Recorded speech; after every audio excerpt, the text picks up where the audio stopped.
সুপ্রিয় দর্শক মণ্ডলী, আসসালামু আলাইকুম। আমি রাবেয়া সুলতানা ঢাকা থেকে বলছি, প্রাণের শহর ঢাকা থেকে। রোজা চলেই আসছে প্রায়, আর শীত চলেও যাচ্ছে। এবার শীতও খুব দ্রুত চলে যাচ্ছে, আবার রোজাটাও এবার খুব সামনের দিকে এগিয়ে এসেছে। শীত শেষ না হতে হতেই কিন্তু রোজা। তাই এই শীতে সবজি দিয়ে একটু খিচুড়ি তৈরি করে নিলাম, যাতে করে শীতটাকে ভালো মতো উপভোগ করতে পারি। প্রেসার কুকারে যথাযথ নিয়মে ভাতের চাল দিয়ে কিছু সবজি দিয়ে, শীতের সবজি দিয়ে খিচুড়ি তৈরি করছি। শীত চলে যাবে, খিচুড়ি না খেলে তো আর নাই, তাই খিচুড়ি করে নিচ্ছি। আর রোজার মাসে আমরা অত খিচুড়ি খাই না। রোজার মাসে ইফতারিতে আমরা ভাতে বেশিরভাগ সময় খাই। যেহেতু ভাজা পোড়া আমার জন্য নিষিদ্ধ, তাই ভাজা পোড়াটা একটু কম খাওয়া হয়। এখানে ভাতের চাল দিয়ে সবজি দিয়ে সবজি খিচুড়ি তৈরি করে নিচ্ছি প্রেসার কুকারে। রান্না হয়ে গিয়েছে, এখন জাস্ট ডিম ভেজে নিয়ে সকালে নাস্তাটা করব। হেল্পিং হ্যান্ড দুপুরের জন্য যা যা কুটাকাটার দরকার সুন্দর করে গুছিয়ে গাছিয়ে ধুয়ে পরিষ্কার করে দিয়ে যাচ্ছে। আমার নাস্তা খাওয়া শেষ হলে আমি আবার রান্নার জন্য বসে পড়ব।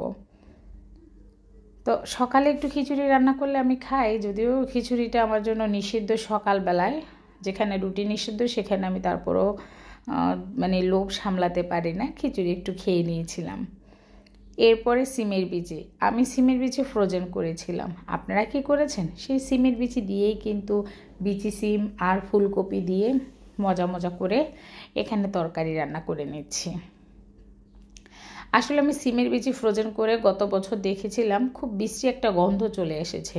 সে কারণে এবার শুরুতেই কিছু সিমের বিচি আমি ফ্রোজেন করেছি, যাতে করে হচ্ছে একটা যে বিশ্রী গন্ধ সেই জিনিসটা না আসে। তো দেখলাম যে ভালোই লাগলো। আর এখানে আমার মেয়ে মুরগি ম্যারিনেট করে নিচ্ছে, ডিম দিয়েছে, যা যা মশলা দেওয়ার সব কিছু দিয়েই নিয়েছে। এখানে জাস্ট হচ্ছে আমরা চিকেন ফ্রাই করব, ছোট ছোট কিউব করা। তো মুরগি হেল্পিং হ্যান্ড পরিষ্কার করে দিয়েছে, আর আমার মেয়ে কর্নফ্লাওয়ার, ময়দা, তারপরে হচ্ছে সাদা গোলমরিচ, ডিম দিয়ে সুন্দর করে একটা কোট তৈরি করে ম্যারিনেট করেই রেখে দিয়েছে ফ্রিজে। এভাবেই আমরা মুরগি রেখে দেই, যখন প্রয়োজন হয় চিকেন ফ্রাই করে খাই। তো রেখে দিব দীর্ঘ সময়ের জন্য। আর এদিকে শীত চলে যাওয়ার পরপর বাসায় তো প্রচুর ধুলাবালি এখন ঢুকছে, আর অনেক দিন হচ্ছে আমি আমাদের যে বাসা ওয়ালগুলো ক্লিন করিনি। তার একটা কারণ হচ্ছে তৌফিক অসুস্থ ছিল, আমিও অসুস্থ, তো প্রচুর ঝুল পড়ে গিয়েছে। আর হাতের ব্যথার কারণে আসলে আমিও রেগুলার ঝাড়ু দিতে পারি না, একদিন এক রুম করে করে ঝাড়ু দিই। তো এভাবেই দেই, হয়তো যেদিন আমি বেডরুম দেই অন্য দিন আবার আরেক রুম। তো আজকে ড্রয়িং রুম ধরেছি, তো ড্রয়িং রুমের ঝুলগুলো ছেড়ে নিচ্ছি। বেশ ময়লা হয়েছিল। এক এক সময় এক এক দিন এক একটা কাজ না করলে আসলে এগিয়ে নিতে পারছি না। রোজা যেহেতু চলে এসেছে, আর রোজার আগে পুরো বাসাটাকে এখন আমাকে আবার এক দফা ক্লিন করে নিতে হচ্ছে। কাঁথা কম্বল তো ধোয়ানো শুরু করেই দিয়েছি মোটামুটি, কারণ হেল্পিং হ্যান্ডরা রোজা রেখে কাজ করতে গেলে আমার একটু কষ্ট হয়। কেন জানি মনে হয় রোজা রেখে তাদেরও তো কাজ করতে কত সমস্যা।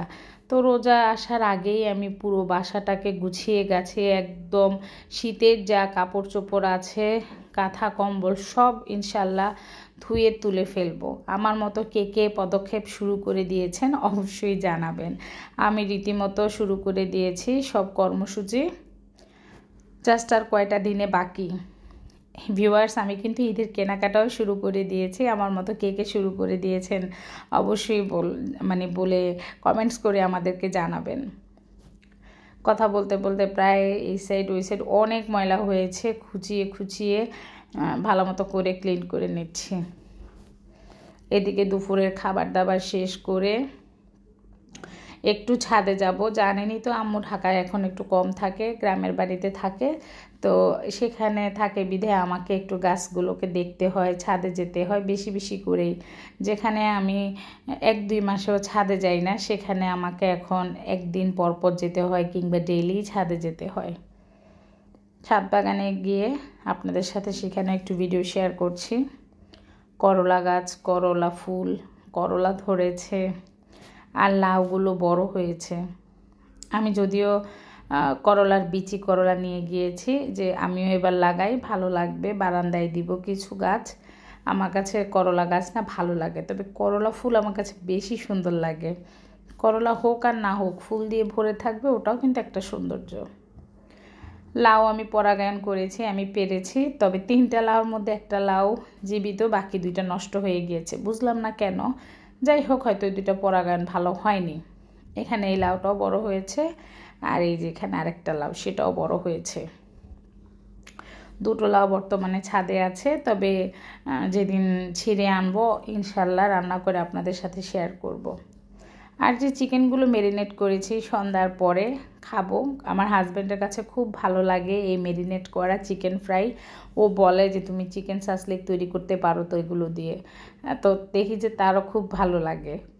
তো এখানে চিকেন ফ্রাই করে নিচ্ছি তৌফিকের জন্য। যখন ও কান্নাকাটি করে কিছু খাবে না কিংবা ভাত খাবে না, তখন 2-3 পিস বের করে এরকম ভাজি করে তৌফিকের জন্য দেই। তো আজ সন্ধ্যার সময় আমরা সবাই মিলিয়ে খাচ্ছি, আর বেশ কিছুটা উঠিয়ে রাখবো যাতে করে আবার পরবর্তী দিন সুন্দর ভাজি করে ফ্রাই করে খাওয়া যায়। আমি জানি না আমার সাথে কে কে আছেন, আমার প্রিয় প্রিয় আপু ভাইয়েরা যারা যারা আছেন অবশ্যই লাইক কমেন্ট শেয়ার করবেন। আপনাদের সাথে ইদানিং ছোট ছোট ভিডিওর মাধ্যমে একটু অ্যাক্টিভ থাকার চেষ্টা করছি, যাতে করে আপনারা ফুল ওয়াচ করেন এবং আপনাদেরও কষ্ট কম হয়, আমারও কষ্ট কম হয়। ভিউয়ার্স দেখেন কি সুন্দর চিকেন ফ্রাইগুলো, একদম লাল লাল লাল, আর সাথে কিন্তু শসা আছেই। একটু টমেটো সস দিয়ে যদি খাওয়া হয় তাহলে কিন্তু জমেই যাবে। তো আমার হাজব্যান্ডের কাছে ভালো লাগছিল, আমরাও খাচ্ছিলাম সন্ধ্যার সময়, বেশ ভালোই লেগেছে। এভাবে ইনশাল্লাহ রোজার মাসেও করব, যাতে করে বাহির থেকে খাবার কিনে না খেতে হয়। তো অনেকেই দেখছি রোজার মাসে প্রিপারেশন নিচ্ছেন, ইনশাল্লাহ আমিও রোজার মাসে প্রিপারেশন নিয়ে আপনাদের মাঝে হাজির হয়ে যাব। আর যদি কিছু দেখার থাকে, আপনাদের কিছু জানার থাকে, অবশ্যই কমেন্টসের মাধ্যমে জিজ্ঞাসা করবেন, অ্যান্সার দেওয়ার চেষ্টা করব। চিকেন ফ্রাই ক্রেডিটে সম্পূর্ণ আমার মেয়ের, কারণ আমার মেয়ে নিজেই এগুলো ম্যারিনেট করে, আবার নিজেই ভেজে ভুজে আমাদের খেতে দেয়। সবাই আমার মেয়ের জন্য দোয়া করবেন। আর বেশি একটা দিন সময় নেই, পড়ালেখার ফাঁকে ফাঁকে হালকা পাতলা টুকটাক কাজ করে। ভিউয়ার্স বলতে তো ভুলেই গিয়েছি, গতকাল ভালোবাসা দিবস ছিল, ফাল্গুন ছিল, অনেকেই অনেকভাবে হয়তো মজা করেছেন, তবে বিশেষ একটা দিন গতকাল শবে বরাত ছিল। আসলে তিনটা দিন অ্যাট এ টাইমে আমরা কিন্তু পালন করেছি, যারা মুসলমান তারা খুব সুন্দরভাবেই দেখলাম উদযাপন করেছে। আর হয়তো অন্যান্য ধর্মের মানুষেরাও ফাল্গুন আর ভ্যালেন্টাইন নিয়ে একটু বেশি ব্যস্ত ছিল। তো ইউটিউবে আসলেই দেখলাম হালুয়া আর হালুয়া, ভালোই লেগেছে। আমরা অনেক আপু হাসাহাসি করছিলাম, ইউটিউব জগতে আসলেই মোবাইলটা খুললেই হালুয়া দিবস ছিল, মানে শবে বরাত। যাই হোক, সবাই ভালো থাকবেন, সুস্থ থাকবেন, সবার সুস্বাস্থ্য কামনা করি। কিছু কিছু দিন আসলে ইউটিউব মনে করিয়ে দেয় আমাদেরকে খাবারের মাধ্যমে। আল্লাহ হাফেজ।